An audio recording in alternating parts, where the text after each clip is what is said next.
beforehand, I was working 14, 16-hour days, 5, 6, sometimes 7 days a week. I wasn't there for them enough. I knew what the sound of the giggle was like through a wall. My priorities very quickly switched to my partner and my children and making sure that they had good memories of me. What does any of that really matter when we're gone? Don't move. Keep it locked. You already know. You're listening to the Forfeit Fatherhood Podcast. And we're having conversations with dope dads covering the 4 pillars of fatherhood. We call it the Fit Fatherhood Formula. Faith, family, finance, and fitness. That's right. These dads are setting the pace in business and fatherhood. This show isn't only about the outside success. We're getting down to who you are. Gentlemen, it's time to get fit. And now, let's get into the show.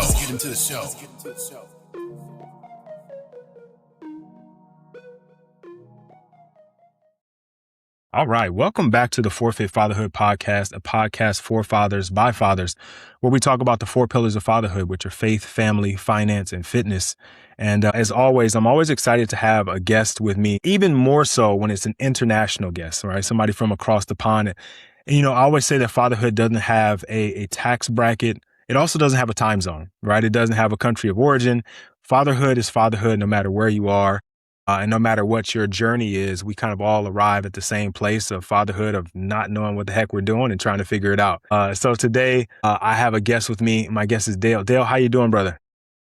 I'm good, thank you. And thank you so much for having me. It's an absolute pleasure to be on. Yeah, man. So look, for the guys who aren't familiar, we want to tell them a little bit about yourself, kind of give them a backstory, maybe your fatherhood origin story. Yeah, of course. So, well, I can't tell my origin story without telling the origin story of something else. So I spent 20 years working in finance. I sat on the board of multiple big entities. I sat on my HSBC's alternative investment boards, etc. And then roll on to 2024. And first of all, my partner had a funny turn during the summer of 2024.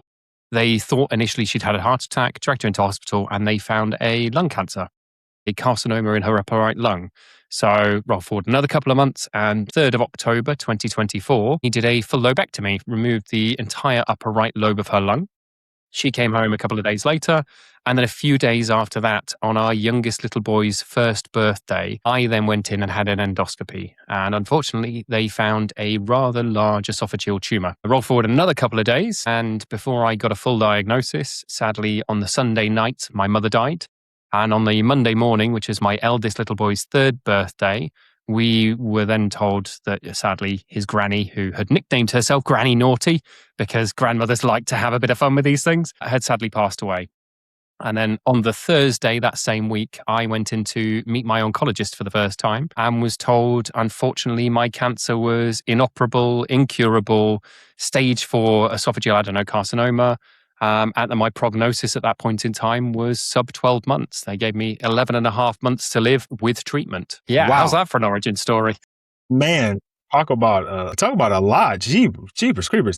And all of that happened in it all feels like the way you said it, like it all happened at the same time. 3.5 weeks.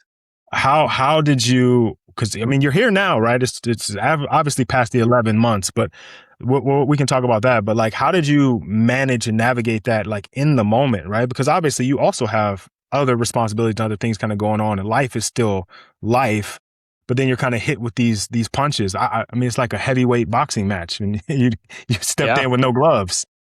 Well, to touch on the finance part of all of this, so I was also in the process of starting my own business. I had already started my own business. I was in the process of signing a roughly £36 million, so about $45 million contract as well for a retail high street bank, which I had to shut down that week as well because of both of the diagnoses in my household and the surgery and everything else that was happening. So it wasn't just a case of how do you deal with these things, it was how do you survive them. So for me, I decided instead of basically breaking down, that I would try and utilize the fear, the guilt, all the emotions I was going through, I'm missing the word I'm looking for here, the grieving for my mother, etc. I basically bundled all of that into one, and the grieving for my career as well, because I could no longer go back to my career ever again. I bundled all of that into one and decided to use it as a force for good. So instead of breaking down and accepting what I was told and accepting that I was dying, I decided to use it as a starting point to go and research and to find out if there were other ways to survive. And man, I listen. You are a very strong gentleman, because any one of those things by itself, without a compounding factor of another, could crush somebody, right? Or could kind of completely derail whatever trajectory life was on. But you took it and you use it as a almost fuel to the fire. Do you think where do you think that kind of reserve, or like that strength came from? Like, how did you? I don't even know how you did it, but I'd like to know. Well, first of all, that leads me down the fitness route. I'm going to cover off all of the bases of the show in one. So I actually used to be quite a good rugby player when I was a kid. I played in the Bath reserve team. Bath is a Premiership rugby team over here, a bit like the Premier League of football. But I was only about 12, 13, and I played for their academy teams. So a bit like you have, I don't know, when you go in to do American football, you have college teams, etc. It's very similar to that. So I was a very good rugby player. And the one thing that taught me was, when you break a finger, you keep going. No matter the pain you're going through, no matter what is happening at that moment in time, there is always another end to it. You can always push forward. You can always keep going no matter what. I also spent, very weirdly, a fair bit of time working for and volunteering for and sat on the board of a very large mental health charity called the Befrienders Network.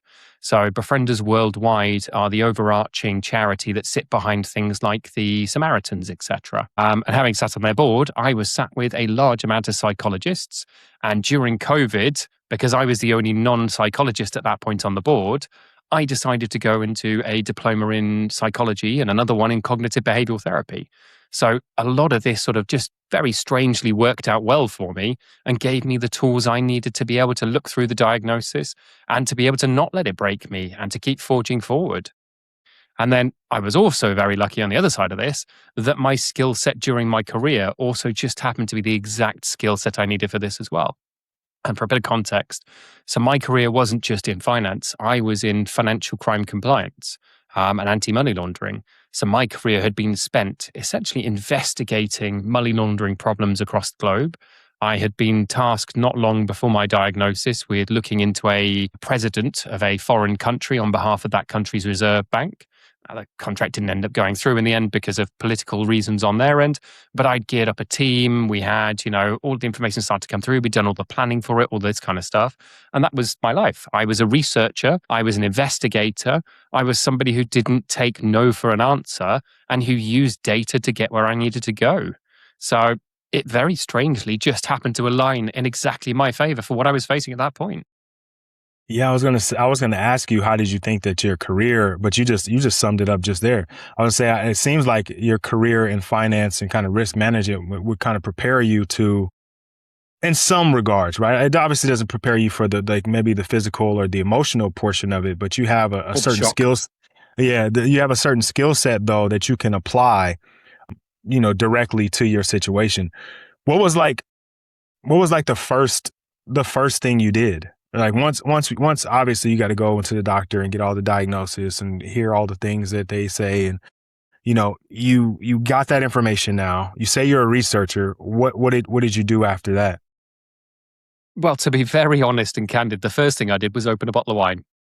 I'd been sat there. I took my partner along, despite the fact that she was only a couple of weeks out of her own lung surgery and still very much in recovery. We had 2 little boys at that time, 1 and 3 at home. We also had my in-laws over from the US. They're based in Texas at the moment, though they're Mexican originally by background. They were over helping us through my partner's lung cancer journey. So they looked after the kids. My partner came with me to the oncology meeting. And well, the first thing we did was sit in the car, discuss what was going to happen next, talk about what happens if I die, what happens if this. Can I write down all of the passwords for our Wi-Fi and for all of the appliances in the house, sort of thing, was the first question from my partner. Then it moved on to, okay, how does it work in terms of finances? And then it was open a bottle of wine and commiserate life, essentially. About 48 hours after that, it was, okay, now that's over and done with. Now I've grieved the life that I had. What do I do next? And I very quickly started researching. And the thing that came out of it, especially through some of the mainstream media now, is things like Thomas Seyfried. I don't know if you've come across Dr. Thomas Seyfried. He's a researcher based at the University of Boston in the US who looks at metabolism and how metabolism affects cancer. And I would like to say a sort of a big shout out to people like Stephen Bartlett, who is the Diary of a CEO podcaster, who he brought on Thomas Seyfried. It was a very controversial interview at that point in time. He got in all sorts of trouble and he got fines all over the place for it. But he kept the interview up. And as part of my research, I came across it. And that very first little twig of information, I kind of went, actually, this makes a lot of sense. There's little things in this like, I went in for a PET scan. A PET CT scan essentially is where they pump your body full of a radioactive sugar, trace where the sugar goes because cancer likes sugar in a lot of instances. Not all, by any means, but some instances. And in my instance, I had a glycolytic cancer, as in one that liked glucose, that liked sugar. So a lot of what he said sort of twigged off these little bits in my head that I went, there's something to this actually. You know, some of it doesn't apply, some of it's a bit hocus pocus, some of it's a bit this, a bit that. But in pretty much every major breakthrough in the entire history of science, it always starts off as a bit of hocus pocus, a bit of woo-woo, a bit of witch doctory, a bit of all these sorts of things. And it's a case of having a little bit of faith in that person, having a faith in their research, and then having faith in yourself in order to be able to follow some of it through.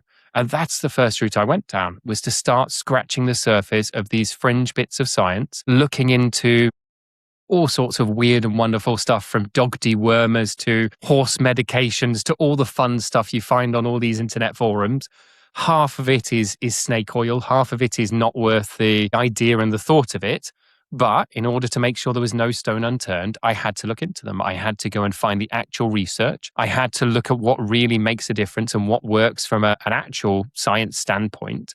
And I took the point of view that evidence-based medicine really means looking at the evidence for all options, not just looking at the standard of care, not just looking at chemotherapy, immunotherapy, and radiotherapy, but really working out what was out there and why it was out there. And then that very quickly led me on to things like next generation sequencing. So I had the biopsy of my tumor, so the piece of my tumor taken. It was sent off to a lab through a company called Astron Health, and they actually did a full breakdown of the genetics of my cancer. That, then the output of, allowed me to look at which medications, both standard of care medications, so which, specifically which chemotherapies, which immunotherapies, etc., would work for my specific instance, as well as looking at supplements and looking at off-label medications. And when I say off-label, I mean things like aspirin is classed as an off-label medication. On the label, it is there for pain. Off-label, it is there to help reduce cancer proliferation. It's been known for many years to have many anti-cancer effects. It's published in multiple different places. It's got a phase 3 trial proving which, etc. But its primary use is not for cancer. It's for pain. So that is classed as off-label. And I came up with a very long list of off-label medications, everything from metformin, a diabetes drug known to lower the levels of blood sugar, etc. One of the most widely profiled drugs on earth. It has a trial that proves that it works against cancer and has roughly a 30-something% increased survival rate overall. And I started to piece together these little bits and pieces of science and information that exist out there in the world that are proper proven pieces of medical science that have trials to back them, they are the sorts of things that our medical system is based on. It's just at this moment, they are not used within the standard medical system. Yeah, I was gonna say, it sounds like you did a lot of the heavy lifting. What maybe things are different over there as opposed to they are here?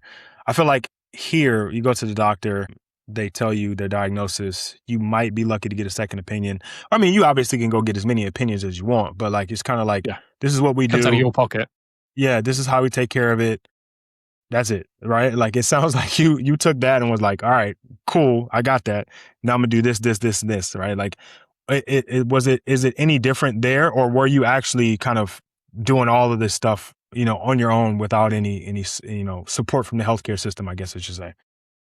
So I think that's a fantastic question, by the way. And I should carry out that with the fact of the healthcare system. The first thing they told me was that it was palliative care only. They told me that even with chemotherapy, they believed I would only have 11 and a half months. And I did fully accept chemotherapy and immunotherapy as part of my journey. And my initial aim, before I sort of answer your question properly, Rod, apologies, but my initial aim had been to try and increase the efficacy of those modalities, of the treatments that they were offering me. The initial idea was, chemotherapy is hugely, hugely toxic to the body. It is a great tool in certain ways, but it is hugely toxic to the body.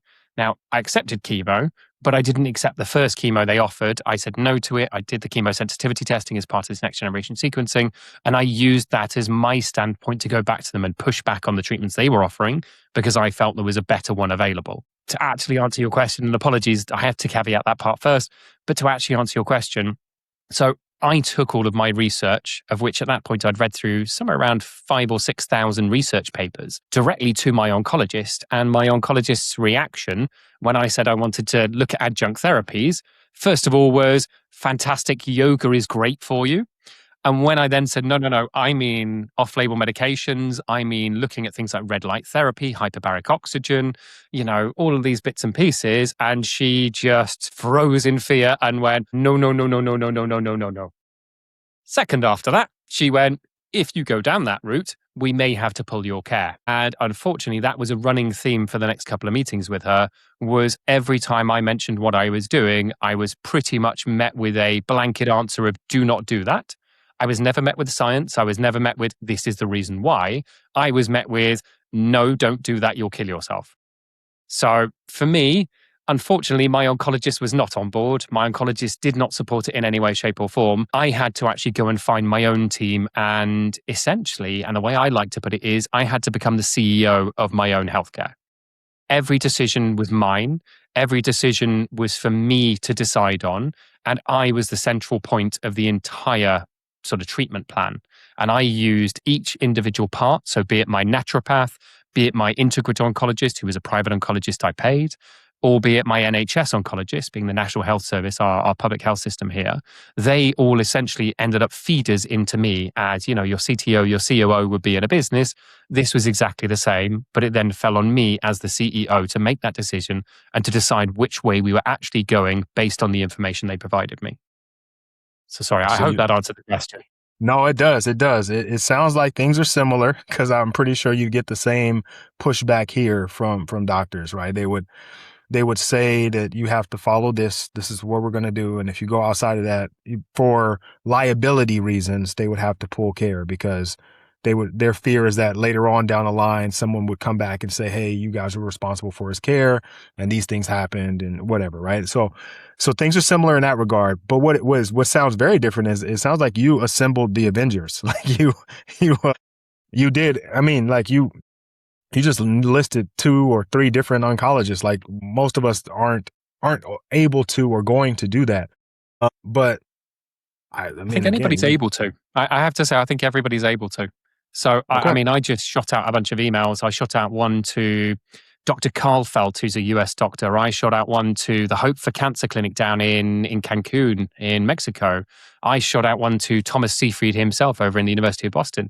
I spoke to well over 100 people, mainly US-based, to be honest with you, who all cover this space, who all do similar things, be it naturopathy, which is natural medicine, or be it integrative oncology. And I think those people are out there. They do have online presences. You've got lots of these people. I think it's Eric Burt, who now comes up all over the place.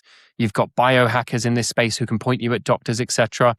It is there. It is available for people to do. It takes 10 minutes worth of research half the time. Yeah. Well, let me pull that back then. Not that people can't do it, but maybe they feel like they can, or maybe even in me saying that made it seem like I can't do it. But like there's that kind of imposter syndrome, or maybe just the kind of status quo was like you go to the doctor, you listen to what the doctor says. If you don't like it, maybe get in a second opinion. If that says the same as the first, then that's just what you got. And people typically don't go outside of that in the way that you did, which kind of makes it abnormal. I think like you, even like you said with your first doctor, you did say, okay, I'm going to do the chemotherapy. I'm just trying to find ways to make it better, right? Or more efficient. Yeah, I think two things I should really point out there is one, partly my diagnosis was kind of the spurring point for that. When I was told there was literally nothing the system could do for me, that at most it could extend my life by a month or 2. even the immunotherapy they ended up giving me. So they gave me what in the US you guys call Keytruda or pembrolizumab. I had quite a low PDL1 score, one of the markers they use to see if it's going to be effective or not. And they actually thought it would only increase my life ever so slightly, a month or two at maximum. So a system essentially gave me permission to be a bit wild with these things because it had no options for me. And by giving me no options, it forced me into creating my own because, well, I'm an extremely stubborn human being and I'm a little bit rebellious by nature. I come from a family full of redheads and we all know they're crazy. So for me, there wasn't another option than to fight this to find another way through. And then I suppose the other sort of part to that is because I was suffering with so much grief, with so much other sort of pain going on at that point in time. You know, we also had a Great Dane puppy that we had to let go because I was in hospital. My partner was recovering from lung cancer surgery. She couldn't lift anything, even our children, let alone take a 70 plus kilo dog for a walk. And I wasn't here. I was hospitalized for weeks and weeks on end. So we had to take our dog back to the breeder on the 7th of November. You know, all of this happened very, very quick time. So I had so much anger and so much grief that using that to fight against the system just seemed logical at that point in time because, you know, logic and anger don't really go very well together. And I had a lot of it built up. So who else do I fight but the system itself? So yeah, I wouldn't think a lot of people think to go this route, mainly because the system normally has answers. And normally there isn't enough frustration built up to just say, F this, I'm going to do this. But Yeah. I had two little But boys you at home did. to survive. Yeah, and so that I want to get into that. Obviously, we're past 11 months, so I want to get to, I guess, kind of talk a little bit about time, but let's stay here for a second. So you got 11 months. Obviously, we're past the 11 months at this point now. So you kind of took a different path. What does that look like in terms of? I mean, because we're here now, right? What does that look like in terms of going outside of the typical healthcare system? So, well, where to start and what to focus on? So, I suppose to start with what that entails. So, I brought on an integrative oncologist. We use my next generation sequencing in order to basically map out a plan of medications. I then, excuse me. I then layered in a naturopath, who's a brilliant lady called Dr. Randa King, layered in the two of them together, having spoken to hundreds of people in this space because the two of them spoke my language. They were the sort of people who, instead of going, this is what you need to do, it was, look, this is where we're starting from. You tell us what you want to do and we will jump on this ship with you. It was we will be part of your journey. You tell us what you need, not a do this because I said so. And I was fed up of do this because I said so. I had an oncologist in the NHS doing the do this because I said so. This is the fear I'm going to put you under and blah, blah, blah. So I needed people who were going to support me, who were going to hold me up. So stitching the two of them together, plus adding in next generation sequencing. I was also lucky to find a hyperbaric oxygen center just down the road from me, run by a fantastic lady called Louise Williamson. Unfortunately, they've since closed down and she's now focusing on online stuff, but they were just down the road from me and we've become firm friends through it. I sort of stitched all of this together and in January, very roughly January 2025, I started my full protocol. And that meant 4 to 6, sometimes 8 hours a day, either sat in a hyperbaric chamber for 2 hours and then having high dose vitamin C intravenously injected into me. And I should also mention my partner retrained as a phlebotomist as part of this journey as well, so that she could cannulate me at home. And we had a really fantastic friend of ours called Joe, who happened to be a local nurse who oversaw her as well and jumped in when we needed to. So another lucky point for me. But we stitched all this together. I would sit in a hyperbaric chamber. I would sit in an infrared sauna. I would sit in front of a red light panel. I would sometimes box for an hour a day. You can see I'm sat in my gym at the moment. I would do high dose vitamin C. I would take off-label medications. I switched to a very low sugar vegetarian keto diet. We monitored everything that went into my body, made sure I was extremely well hydrated, made sure I was getting a certain level of exercise, etc., etc., etc. And I essentially made this my entire life for the next 9 or so months. And then from January, it took until my next scan was in March. And by that first scan after I'd started my protocol, I'd gone from a nearly 10 centimeter primary tumor with secondaries and with lymph nodes all lit up all over the place, about as bad a prognosis, about as bad a diagnosis as you can get, to suddenly my metastases had all disappeared by March, within 3 months of starting my protocol. And my primary tumor had dropped by somewhere around 10 to 20, maybe even 30% at that point. And then by the summer of 2025, I had no visible signs of cancer. Everything had vanished. I'd had no surgery, nothing else on top. I had had the chemotherapy and I had had the immunotherapy. And then atop that, I'd had my own protocol. And by the end of the summer, so within 9 months, there was suddenly no cancer. That is impressive. And I'm I should caveat assuming, that, by the way, I'm not suggesting my protocol solves anything. There is no single thing that actually made the heavy lifting there. It was the melting pot of all of it. And what worked for me was heavily based on my genetics and the next generation sequencing. So what I did won't work directly for anybody else and could even be dangerous for anybody else. So I'm not somebody who gives out my protocol. I'm not somebody who's trying to sell a protocol. I'm not saying my protocol is a cure for cancer in any way, shape, or form. What I'm saying is I looked at the science, I built something that worked specifically for me in that specific instance, and that route is available to other people. It may not work for everybody. It may not be possible for everybody. And every cancer has different hallmarks, different pathways, different things to it that make it impossible to know what things are going to work in what exact situation.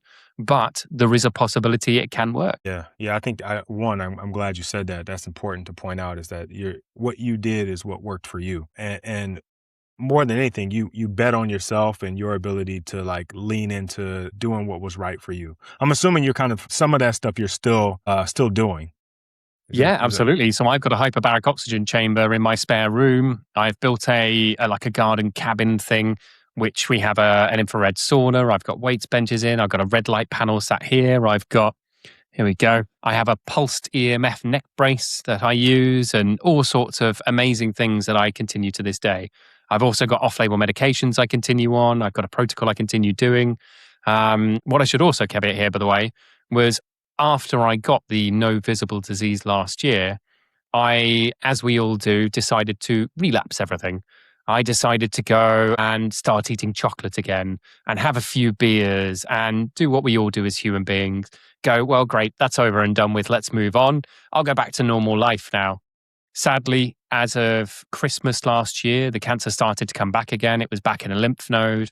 My esophageal thickening came back, etc.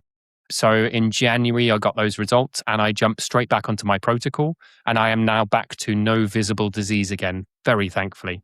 Now, I should also caveat, no visible disease is not no evidence of disease, which is what they would class as kind of like remission over here. It's the closest they will give me as an incurable cancer patient. I am not yet no evidence of disease. I've got to wait for a PET scan to confirm that. But I am no visible diseases and I have no visible tumor, no visible lymph nodes involved, etc. Congratulations, man. I'm glad it all worked, and I'm glad it's still working. I mentioned this earlier because we kind of were talking about the time frame or the timeline. When you're faced with such a serious diagnosis that has a timeline or a quote unquote end time, how does your relationship with time change? Because you're spending, once you decided the pathway you're going to take, you're taking hours a day of leaning into that. How does that affect the rest of your life, I guess? Well, it makes you appreciate life in a way that you never have done before. So for me, it was especially around my kids. So beforehand, I was working 14, 16-hour days, 5, 6, sometimes 7 days a week. I wasn't there for them enough. I knew what the sound of the giggle was like through a wall. I didn't spend enough time actually playing with them. I was the dad who kind of stepped back and let my partner put the kids to bed. I wasn't there for a lot of their younger childhood, especially for my elder little boy. And this made me reevaluate the entirety of what matters and what my priorities are. So now I will never go back to working 16-hour days. I will never go back to working 7 days a week. I will never throw myself into that in any way, shape, or form. I no longer have the need for money in the same way I did. I no longer have the want for success and a great job title and all these things that I thought I wanted before. What this has really done is, instead of refocusing time, it's refocused my priorities around how I use that time. And my priorities very quickly switched to my partner and my children and making sure that they had good memories of me, making sure that when I'm gone, they can turn around and say, yeah, he was a good dad. He spent time with us. He made me laugh. He was here. He was present. He was able to be the dad I needed, not he was in his office and he made lots of money and he had a sports car, because in reality, what does any of that really matter when we're gone? Yeah, it doesn't. It doesn't matter at all. Nobody really remembers it, and if they do, it's not at the top of the list of things that they say, But right? unless you're Elon Musk. Right. So, how old are your kids? So they're now 2 and 4. Okay. All right. So I want to kind of ask you this because Father's Day here just passed, and then kind of was talking Same in here. conversation with some fathers about just the idea of when we're young and our kids are young, we want to try to go out and amass as much wealth or do as many things as we can. Because typically around that, we're still kind of young, right? And we're still trying to find our footing or trying to build our career or trying to build our business. And a lot of guys kind of get into the mindset of saying maybe I'll spend more time with the kids when things slow down. And I always caution guys that what time doesn't really slow down. Things continue to happen. And if you have that mindset, then it just takes longer before you actually spend that time. And what happens is you sacrifice the experiences with your kids.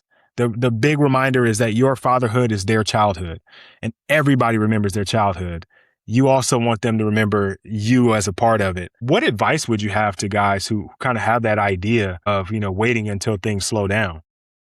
First, I would say that was very well said, Rod. That's exactly the mindset here. And that's a very important point. What I would say to those guys out there who are listening to this and thinking it's fine, I'll just get the career out of the way first, etc. There is always something. No matter what, there is always a next thing in the way, and it's always I'll do it after this. I'll do it after I bought the house. I'll do it after we've extended the house. I'll do it when we're this. I'll do it when I've made partner. I'll do it. There is always something in the way unless you make that time now. And every future you can possibly imagine can be built around time for your family. And in reality, to be present, all you really need is 20 minutes a day of uninterrupted time with your kids. To take that 20 minutes to put the phone away completely, to put every distraction away completely, and spend 20 minutes sat on the floor or sat at the table doing a jigsaw puzzle or just doing something with them. It doesn't genuinely matter what. You don't need to spend money and go somewhere. You don't need to whatever. You just need to spend time with them. And they will remember that presence far more than they remember the presents you gave them or the places you took them. They will remember you being there. They will remember the emotional availability. They will remember that present human being who was their support, their rock, their.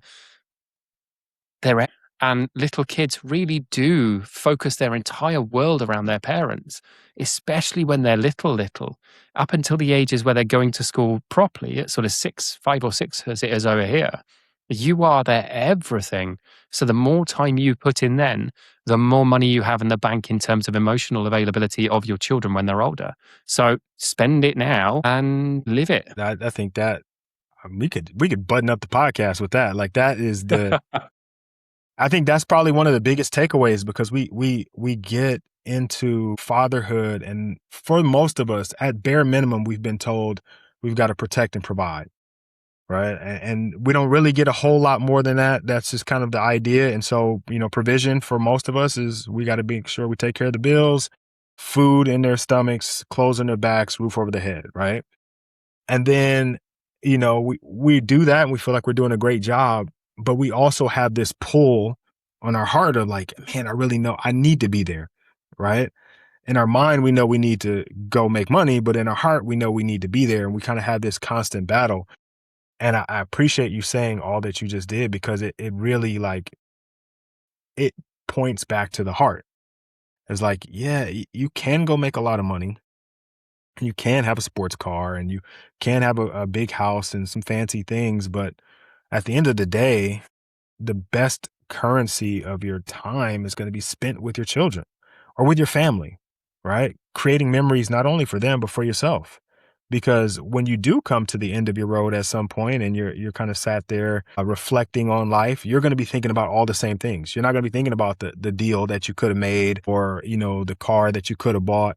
you're going to be focused on, their first steps, the first time they scored a goal and you guys celebrated together, or like just the little things. You teaching them how to drive a car is going to be one of those things that you look back at and you're like, oh, those are the memories that you want. No, very few people sit on their deathbed and go, man, I wish I would have made more money.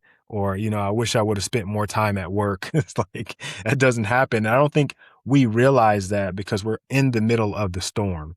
Right. And so it's Yeah. hard for us to see on the outside of it or what's on the other side of it. I would say for me, there is a place for passion in work still. So, I mean, I've gone off and I've used this in order to essentially rework my skill set into something that I can actually use to help people. I've started a charity alongside a lady called Jane McClelland, who's, I think, the top selling cancer author on earth. She's written a book called How to Starve Your Cancer.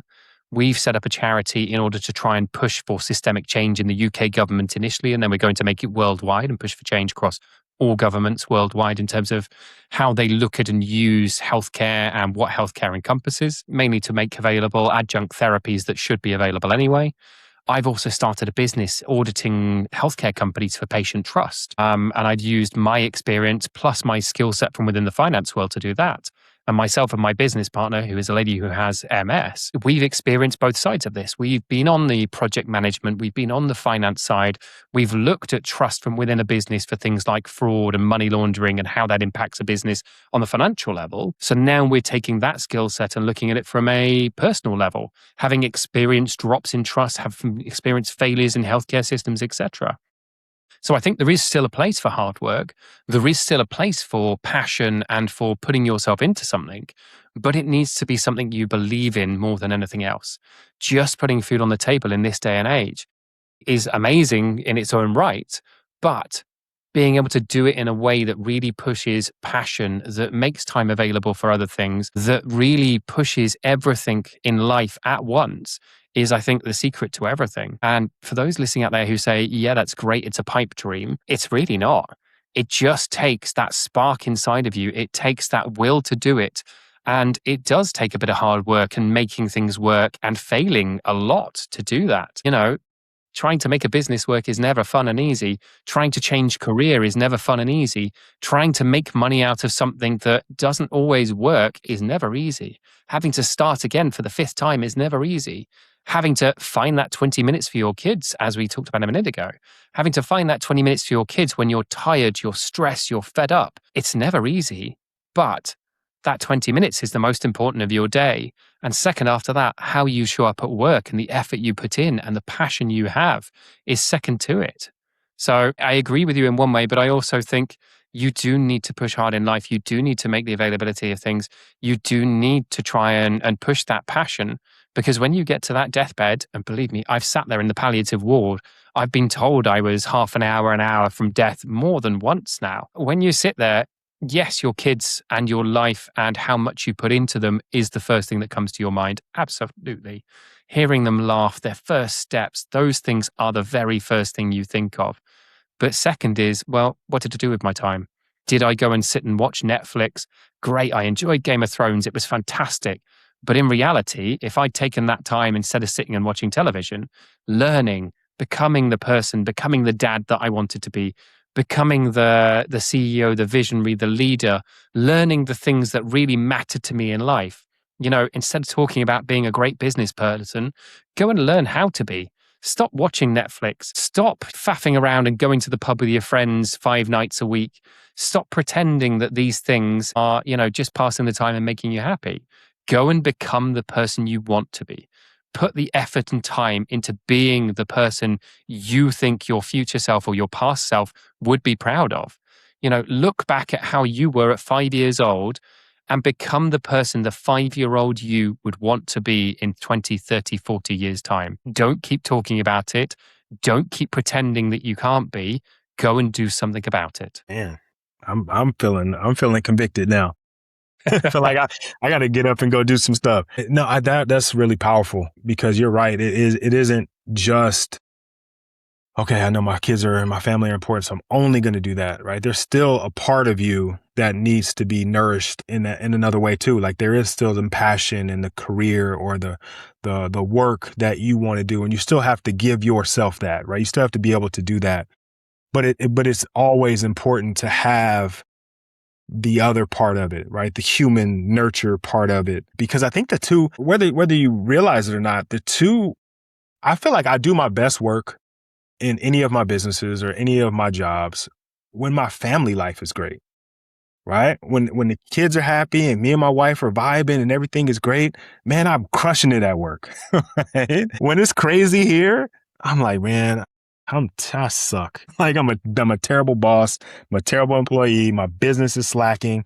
I'm just trying to find a way to survive because the thing that's hanging on me the most is the family.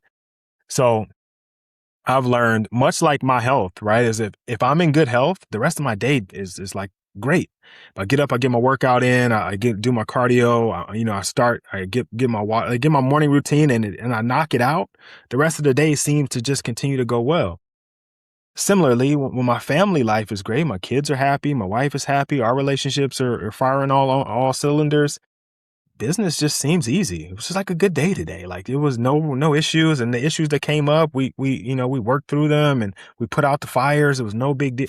Like it's amazing how the two things work together when we let it, right? Because one of the things I tell guys that I work with that they have overall issue is what we call work-life harmony, right?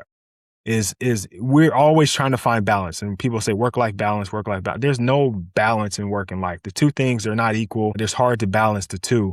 What you can have is harmony, right? You can Absolutely. have just like I use this example all the time, a barbershop quartet, right? You've got four guys who sing amazingly. When they sing together, each one has an opportunity to shine at different times. Sometimes there's a compliment, sometimes there's a solo, sometimes it's just background sound. Like they all are working together. No one is more important than the other. They all work together in unison because there isn't work life, it's just life. And when we are forcing those two to compete, then that's when we have problems. So I'm glad you said what you said, because it coming from me, I say it all the time, right? But it's nice to hear somebody else say it and say it in a different way. Yeah, I think that's a really well put, Rod. There's not much more I can say to that. I completely and utterly agree with you. I mean, if anybody's stuck for where to start on it, if anybody is, struggling with work-life balance, I think the easiest thing I can probably point to and the best bit of advice I can give to people is exactly the same as you would schedule your workout in, exactly the same as you go and see your PT, schedule your family life in the same. Put in 20 minutes, half an hour every single day at a time that suits your family in exactly the same way you would your workout, and schedule it around that. Work will, exactly as you said, work is a balance with that, not against it. Yeah. Listen, I say what you just said, but you said it with a much cooler accent. So hopefully it lands, because you have to schedule it. If it's not, what is it? If it's not like innate, like if it just doesn't happen, then you got to be intentional. Right, you have to put it on the Absolutely. calendar, and at first it's gonna feel weird to have your phone alert you that you have playtime with your kids in 20 minutes. But once you start playing and you get into it, it's like, oh man, I'm so looking forward to it. I can't wait till my phone buzzes and says it's family time. And the other thing about it is when you put it on a calendar or when you schedule it, it gets out of your head and it becomes real, right? It's not something you're thinking about anymore. So you can focus at the task at hand. And then when it's time, you can focus on that, because that's exactly what you have that time scheduled for. I think everybody gets more out of it. I think it gets done, like you said, just like you schedule an appointment with your doctor. Once it's on the calendar, you don't miss it. You don't negotiate with the calendar and, hey, doc, can we go at this time? Or, I got this meeting that's running over, so I'm not going to. You show up and you're there because that's the time that you've allotted for it, and they're expecting you to be there. So you better be there. It's the same for your family. It takes 6 weeks to build a habit. That's it. You only need to schedule it for the first 6 weeks and it will become a habit. And after that, you will want to do it every time. You will find so much love and happiness in it like you would not believe. And it's really hard to describe to anyone who hasn't tried it. But yeah, exactly as you said, it feels so weird the first time you do it and you go, oh, okay, kids, it's 7 o'clock. It's time for daddy to spend 20 minutes with you. But a couple of weeks later, you will be literally leaping out of your chair going, yeah, this is my favorite part of the day. And your kids will automatically warm to it and it will become such a warming, amazing thing. And everything in your life will feel better for it. Because as you said earlier, Rod, as soon as everything's in harmony, as soon as you find balance in these things, and the happier your family life is, the more sorted your brain is, And to use an Elon Musk thing, as I've already mentioned him today, it's signal versus noise. You have a lot of noise when things are in disbalance and chaos. There is a lot of things going in your head. You are still thinking about the argument you had with your wife 2 hours ago. You're still thinking whether your kid went to school upset. You're still thinking all these things are going on, and your brain isn't focusing on work. It isn't focusing on what it needs to do. If you primarily focus on going and making sure that 20 minutes is dealt with, on doing your workout, on fitting all those bits in, if that becomes your focus, you don't have to think about them all otherwise. You don't have to spend the extra time and brain power doing it. It's just an automatic reaction. It takes it off of your plate. It makes it easier to do. It makes you stick by it far more than you would otherwise. And it slowly, it very quickly actually becomes habit, and it very quickly becomes part of your day to day. And it very quickly builds the happiness in your whole household, which then gives you even more fuel to fight and to drive and to be successful with. Yeah. Yeah, I agree. I agree. We're speaking the same language here. And you know what's funny about it is after that, after the habit is formed, you start to kind of crave it. I think is probably the best way to say it. Is like, I know I got 20 minutes scheduled later, but I just had this meeting end early. I can sneak in 5 minutes here. Like, you know what I mean? It's like, hey, Yeah. you crack open the office door and you're like, hey, where are they at? Like, you're ready to go. Whereas before it was he's like, going to build a Lego spaceship today. yeah, like before you get to that point though, it's like the meeting ends early and then you try to find other work or other things you can do to fill that space. Whereas once it's become a habit and a thing that you do, it's like, oh, this meeting just ended early. Let me see if my wife is out. Maybe we can have a little coffee together or just catch up, a little conversation. Like you start to find things that build that ship for you, right? And you start to realize everything becomes stronger for it. Yeah, yeah, right. Like that extra 15 minutes you might have spent doing work or sending an email, it doesn't compare. And after you finish spending that little bit of time with the kids, the email just flows. Like it's just, you're just smooth with it, Oh man, it's so good. Okay. I kind of talking about, the relationship with your kids, relationship with your family in all that's happened in this last few years. What is this, maybe something that you hope your kids, because they're young, right? And so they kind of see what's happening, but maybe aren't grasping it fully yet. But at some point, you're going to have these conversations with them, right? You're going to kind of talk about it. They're going to see you kind of doing your routine and they're going to ask questions. What is it that maybe you want them to learn from the way you've handled this chapter of your life? So first of all, I would say we've been extremely honest with our kids. Although they were very young, we didn't want to hide it. We have a policy of complete and utter honesty in our household. So the second I was diagnosed, within 24 hours, we sat down, especially my eldest. He was only 3 at that point in time, but very bright. So we sat him down and we said, look, this is what's happening. Daddy is unwell. Daddy is going to fight this, but he might not be around for very long. And we gave him an opportunity to ask questions. And we have this entire way along. And that ended up with my son with my son, first of all, deciding he wanted to name my cancer because it felt less threatening, because giving it a name made it something he could talk about. And it made it just more acceptable for him. So initially he came up with 2 choices. He came up with Superjet Blaze or Dave. And being that, who doesn't know a Dave who turns up to the party late and is a pain in the bum and you just want to get rid of? Who doesn't know a Dave who overstays his welcome and is just a pain? We all do at some point in our lives. So Dave became so fitting and so apt that it became just a normal thing in our household. Now we go out to dinner, and if I eat something that hurts me, my son will go, Daddy, is that Dave hurting you? I wish Dave would go away. And, when I go for treatment or go for a scan, he asks me actively, has Dave grown? Is Dave smaller? Is Dave bigger? How's Dave feeling today? What's Dave doing? Can you tell me what the doctor said about Dave? All this kind of stuff. It just made it so acceptable for him to talk about. And on top of that, because we had my mother die and because so much happened all at once, he also had lots of open questions about death. And we have talked to him about what happens if Daddy dies, that Daddy still loves him, that I've left behind letters for them and all this kind of stuff. And we were very, very open about it, to the point that my little boys are at nursery, or kindergarten, as you guys call it in the US. And the other day they were asking the kids, what does your daddy do? What does he do for work, etc.?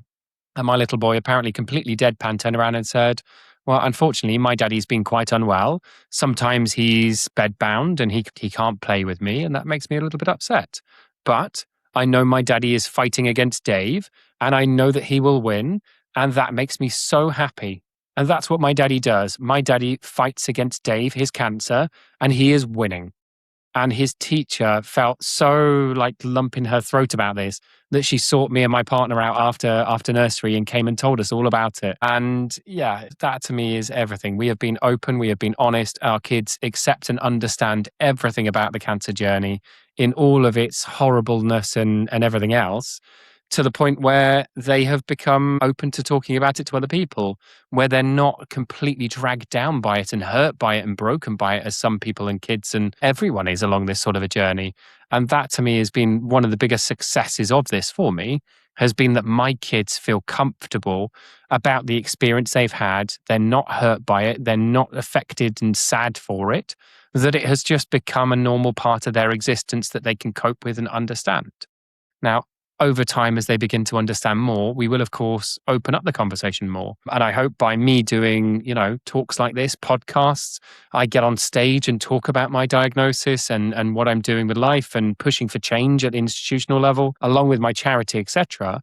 I hope that will give me the better tools in order to be able to describe it to my kids in a way that they will understand, that they can cope with and deal with, and that will allow them to have the tools to deal with problems in their life.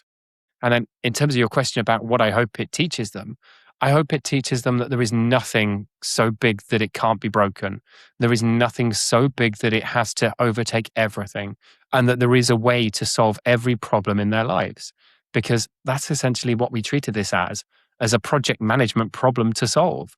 We sat down, pulled together the pieces, created a plan to beat it, put in place that plan, and then just effectively kept checkpoints until it was over and done with. In the same way I said I was the CEO of my own health, I was the project manager, the program director, all of these things rolled into a CEO seat, made all those executive decisions on what is essentially became a project for us. And I hope my kids see that and see what they can do with what I have built. And I mean, in terms of the mentality that I have built.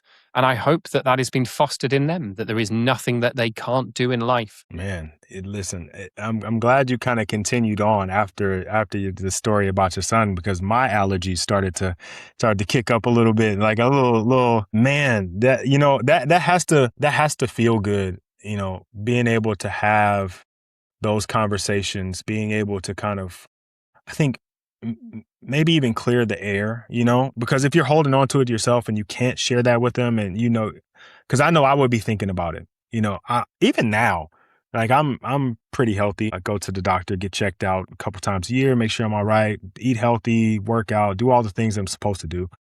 But I still have somewhere like a fear of like, what happens if I go before I'm supposed Don't to? we all?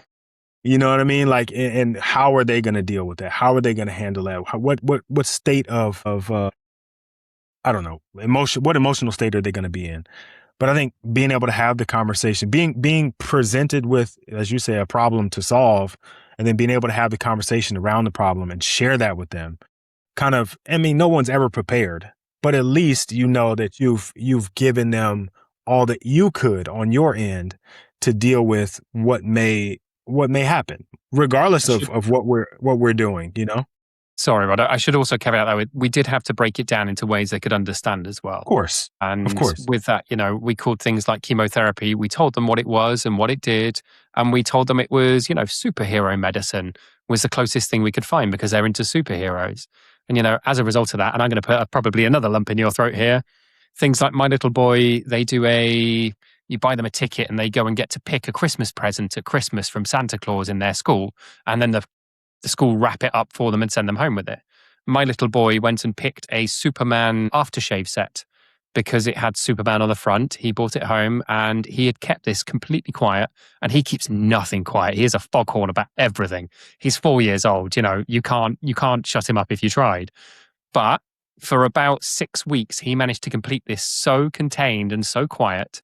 And as I was unwrapping it before he'd even seen it, he said, "Daddy, I got you superhero medicine.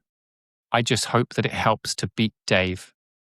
And I opened it and it was this gift set, and it's just, If I hadn't have sat and spent the time telling him about everything, if I hadn't have been open with him, he wouldn't have become the amazing emotional human being that he had. And kids, they absorb everything. They know when you're not telling them the whole truth. They know when there's things going on behind the scenes, and it affects them. So if there's anybody out there deciding whether to tell their kids about a diagnosis or a problem that will affect them, I would say absolutely do. Whether it's a divorce, whether it's a terminal cancer diagnosis, whether it's a financial issue, etc. If it's going to affect them, try to be honest with them. Find a vernacular, find a way that it works in their world, that you can explain it to them, that will make sense to them. But tell them, always, always tell them. They are incredibly smart, and kids they soak up everything. Yeah, kids are remarkably resilient, and we don't give them enough credit for it. And we don't give them enough credit for how much they understand, given the context, right? How much they understand. Like we just assume they're kids, they don't get it, they're not ready for it, they wouldn't understand. But there's a lot that they actually do get. And there's a lot that they can, in their own experience, create context around and have an understanding for themselves that I think that they deserve, because I have to remind myself this all the time. I'm not raising kids. I'm raising adults, right? Because eventually that's the goal, is for my children to be model citizens, to be great adults, right? And so I have to start somewhere teaching them that adulthood, and shielding them from everything or not sharing things with them doesn't really do that, right? It prepares them to go out into a world completely naive of what may really happen and things that they may actually face. So it is really, really important to have those conversations. It doesn't mean that they're comfortable. It doesn't mean that you're going to have all the right words, that you may not have to do a redo on a conversation because maybe you said something that didn't really land the way you wanted to. All the or time. That you're not going to, or that you're not going to have to continue to have the conversation. I think a lot of us shy away from the conversation, one, because we don't want to have the initial one, but two, because we know it's a lengthy conversation that's going to have to continue to happen. And there's going to be things that come up that we have to go back in and have uncomfortable conversation again. And for most of us, we want to have peace, and we don't want to have confrontation, and we don't want to have uncomfortable conversations. But the reality is, as a leader, you kind of have to, it's kind of your job. It's kind of your duty. Yeah. And just think, if you don't encourage your kids to ask questions now, the adults they become won't ask questions and will always do as they're told, no matter how bad, no matter what that is. And that, to me, is one scary future. If you've just got obedience blindly above all else because it's uncomfortable to talk about things, because that's what they were taught as children, well, what sort of life is that? What sort of humanity is that? What sort of future is that for us? It's the same as they talk about you have to discipline kids to be kind. I don't mean take an iron rod to them or a belt to them or anything along those lines, but you have to set clear boundaries. You have to say no means no. You have to tell them that if they overstep this mark, there will be consequences. Kids need that as much as they need open conversations. They need to know where those lines sit. They need to know basically what real life is like, but at a scaled down version where they can fail at it. If they ask a silly question, you as a parent aren't going to rip their head off like a boss might in future. But if you give them the space to ask a silly question, they work out what silly questions are. They work out when something makes sense. They work out how to do things in a way that they can understand. They work out how to ask the right question to get the answer they want. And unless you give them the space to do that, unless you give them a bit like bowling, unless you give them the guardrails in which to practice, they will never get better at it. They will never become those model citizens, as you pointed out. So, yeah, I could not agree with you more. All right. So if every father listening could hear, because we talked about the lessons maybe your kids could learn from you, then now let's kind of shift it now. If every father listening could maybe learn or hear one lesson that you've learned about time, about health, about family, about life overall, what would you want them to remember after this conversation ends? So it's a bit of a difficult one to answer. I think there's sort of two things rolled into one. One is that agency honestly means more than most people will ever think. And by agency, I mean having to get up and go to do something about it. When you want to ask a question, do it. Stand your ground. Be the pain in the bum patient. Be the difficult person in the room. Ask the questions that are in your mind, no matter how silly or crazy or whatever they are, because first of all, you will feel better for it. You will also be more informed for it, and you will, in most cases, get a much better outcome for it. And then the second side is, I suppose, hand in hand with that, is self-advocacy. Always stand up for yourself. If something doesn't feel right, speak out. If something doesn't sit right with you, no matter what the context, be it healthcare, be it life, be it anything at all, stand up for yourself. Stand up for other people if you see them being done wrong by, and make sure that you, first of all, stand that ground in a way that you will look back on and feel proud of. And second of all, stand that ground no matter what. I like that. I like that. Because, I mean, it extends even beyond just the healthcare part of it, right? If there is something as a leader of your family, we have to have and set boundaries. We have to believe in something and stand on it. We have to be curious. I think curiosity helps build relationships. I think it's really important to be curious with your kids, to be curious with your spouse, because everyone is growing and changing. And if you're not curious, you kind of put them in a box and expect them to be a certain way without allowing for growth. And you get left So, behind. yeah, exactly. So asking questions, finding answers when something comes up, be interested in the things that they're interested in. Like, all those things are super important. This may be my last question, depending on how this goes, because you might pull me into another one.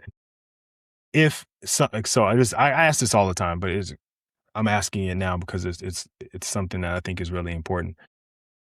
You've shared a message, for fathers, one thing that you want them to learn. If, years from now, your kids are 2 and 4, they're not listening to podcasts right now, but years from now, they're listening to podcasts, or maybe they are. Maybe there's like a kid podcast that's happening that's funny or whatever, like a Bluey podcast or something. But years down the line, they hop on whatever podcast platform is still around at that time, and they go, I wonder what Dad was talking about.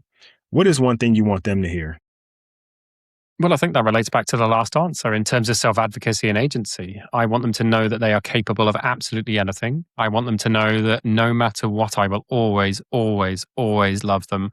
I will always be proud of who they are, no matter what they do in life, be that good or bad. I will still love them and care for them and be there for them. And I want them to know that I fought for them. They are my reason to have pushed past this. They're the reason I did 18-hour days buried in research papers. They're the reason I openly fought my doctors. They're the reason I found this alternative path.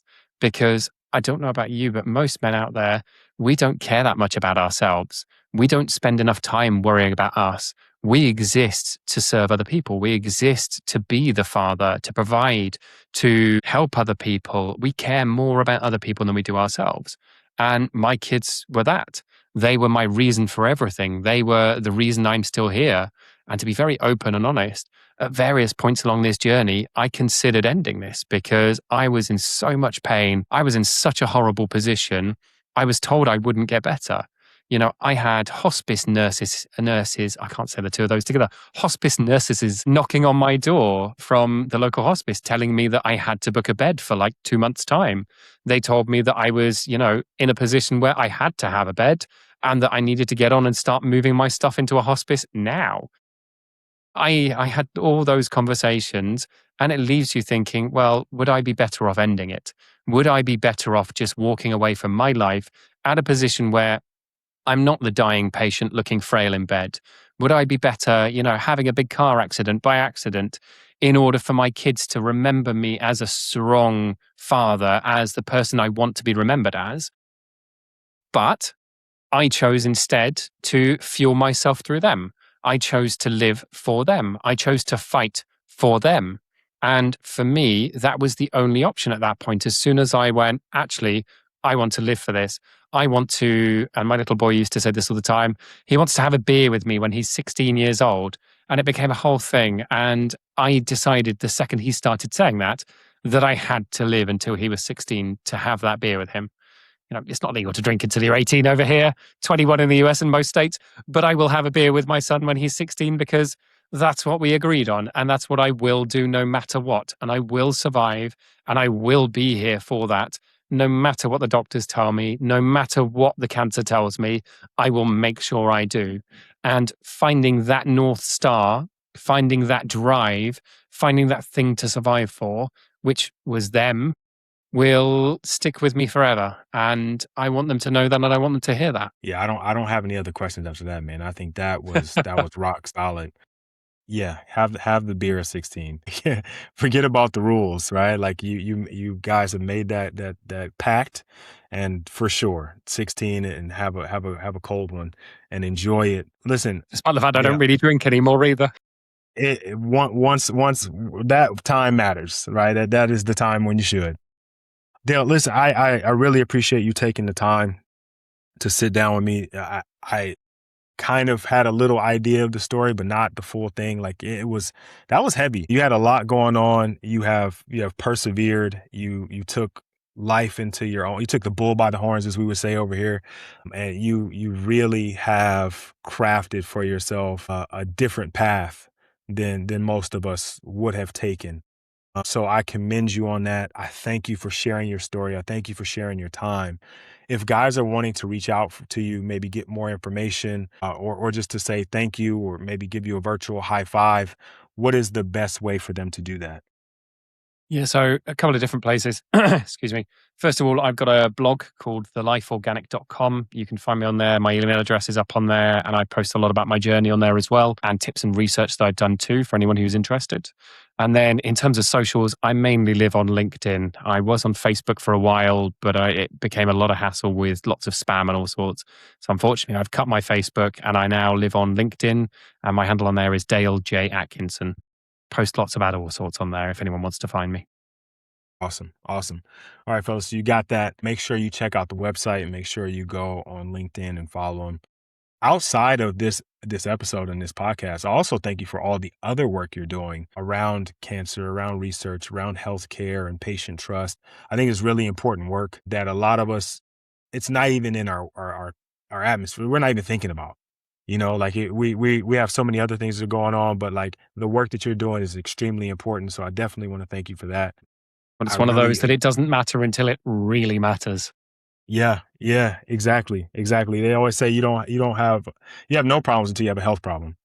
And then it's the only problem, right? And so I appreciate you doing the work around it because, we call it the big C is one that I think a lot of people look at and it's immediately a failure, right? Like it's just, that's it for us. There's nothing we can do. And, not a lot of people take to the fight the way that you did and that you still are.